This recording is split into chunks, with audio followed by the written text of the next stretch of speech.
अस्सलामुअलैकुम। मेरा नाम है रेहान और आप देख रहे हैं द रेहान हॉरर स्टोरी। आज जो मैं सुनाने जा रहा हूँ वो कहानी नहीं है, ये एक ऐसा वाक़या है जो अगर किसी के साथ हो जाए तो वो ज़िंदगी भर रात के सफ़र से पहले एक बार ज़रूर सोचता है।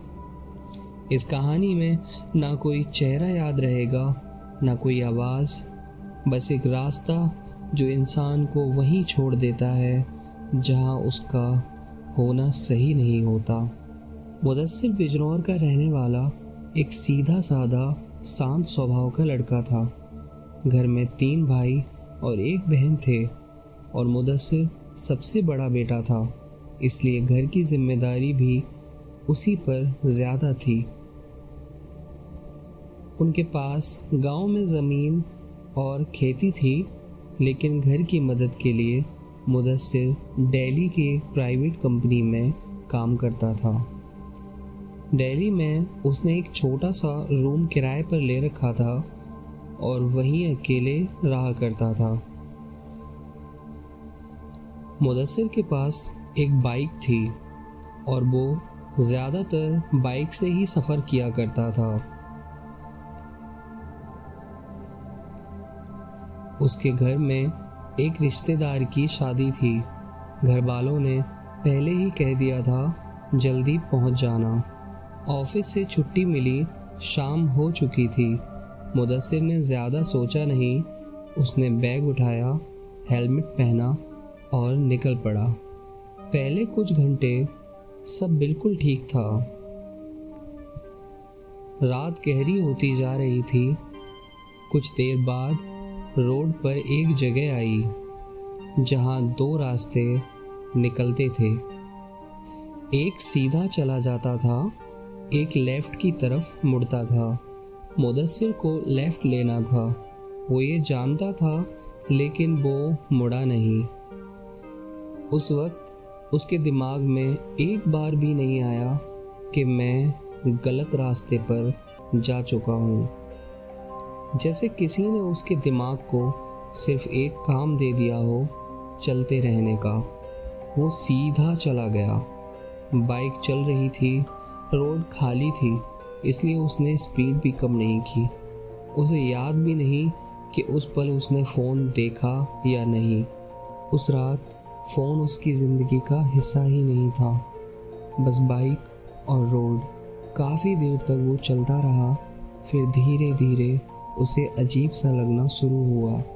रोड वही लग रही थी, लेकिन महसूस अजीब होने लगा, जैसे वो कहीं और आ गया हो। उसने आसपास देखा, कुछ जगह ऐसी थी जहां लोग खड़े दिख रहे थे। दूर से देखने पर सब इंसान ही लग रहे थे, लेकिन जब वो पास गया और किसी से बात करनी चाहिए तो कुछ ठीक नहीं लगा। उसने पूछा, क्या ये रास्ता? किसी ने उसे देखा ही नहीं। किसी ने देखा भी तो जैसे समझा ही नहीं कि वो कह क्या रहा है।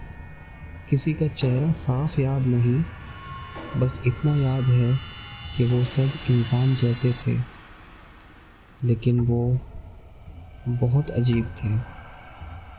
मुदस्सिर का गला सूखने लगा। उसने 2-3 लोगों से पूछने की कोशिश की, कोई जवाब नहीं, कोई रिएक्शन नहीं, जैसे वो किसी ऐसी जगह आ गया हो जहां उसकी ज़ुबान समझी ही नहीं जाती। तब पहली बार उसका दिल तेज़ धड़कने लगा। वो थक कर रोड के एक साइड बाइक रोक कर खड़ा हो गया। उस पल जैसे उसके दिमाग को याद आया फ़ोन। उसने फ़ोन निकाला, स्क्रीन ऑन की, पर ये क्या, मोबाइल में तो नेटवर्क ही नहीं है। एक पल के लिए उसकी आंखें जम सी गईं। वो अपने रास्ते से काफ़ी दूर निकल आया था और मोबाइल में नेटवर्क भी नहीं। लेकिन तभी उसने महसूस किया कि जैसे कोई उसके पास खड़ा है। उसने सर उठाया। एक बूढ़ा आदमी था। साफ याद नहीं कि वो कहाँ से आया, बस वो वही खड़ा था। बूढ़े ने उसे देखा और बोला, मैं मदद के लिए आया हूँ। मुदस्सिर ने कुछ कहना चाहा, लेकिन बूढ़े ने हाथ उठा दिया। मुझसे बात मत करना, यहाँ किसी से भी बात मत करना। मुदस्सिर के जिस्म में एक झटका सा लगा। बूढ़ा धीरे बोला, जिन्हें तुम यहाँ इंसान समझ रहे हो वो नहीं है। तुम बस एक काम करो, इस रोड पर सीधा चलते रहो, मुड़ना नहीं। बूढ़े की आवाज़ भर्रा गई। अगर तुमने मुझसे या यहाँ किसी से भी बात करने की कोशिश की तो तुम कभी अपने घर वापस नहीं जा पाओगे।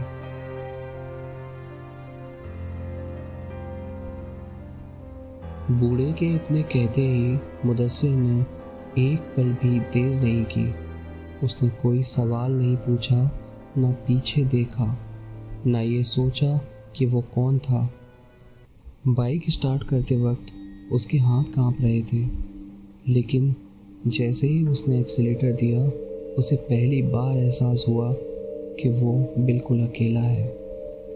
जैसे ही उसने बाइक चालू की और वो रोड पर चलने लगा कि अचानक रोड पतला होना शुरू हो गया।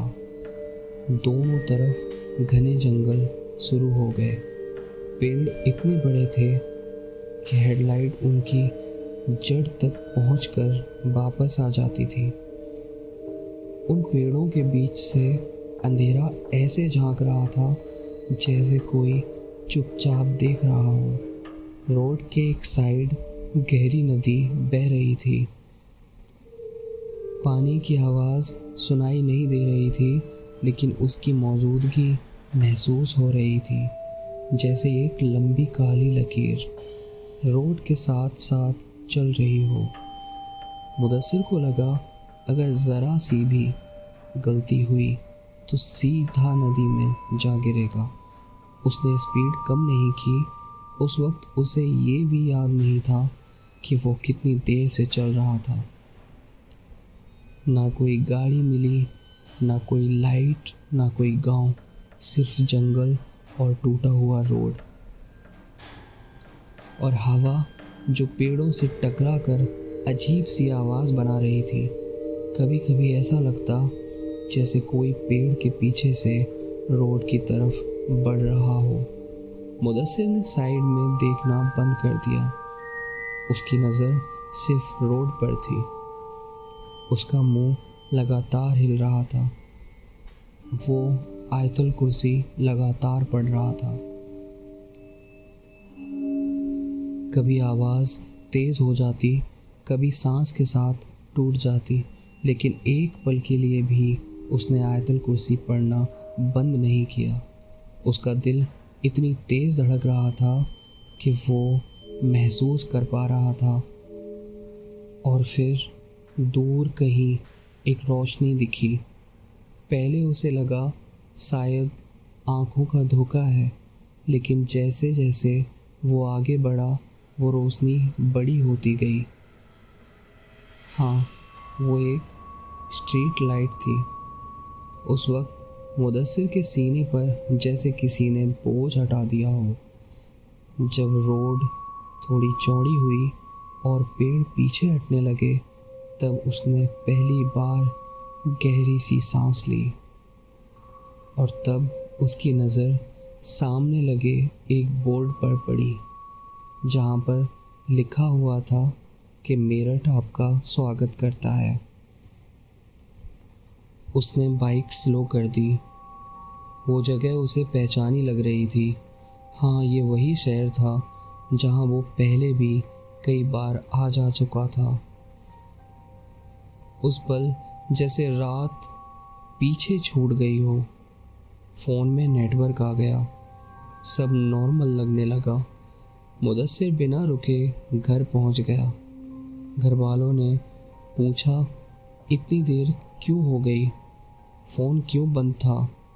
मुदस्सिर ने कुछ नहीं बताया। उस रात के बाद वो कई दिन तक बीमार रहा और आज भी जब रात का सफ़र करता है तो उसको वो रात याद आ जाती है।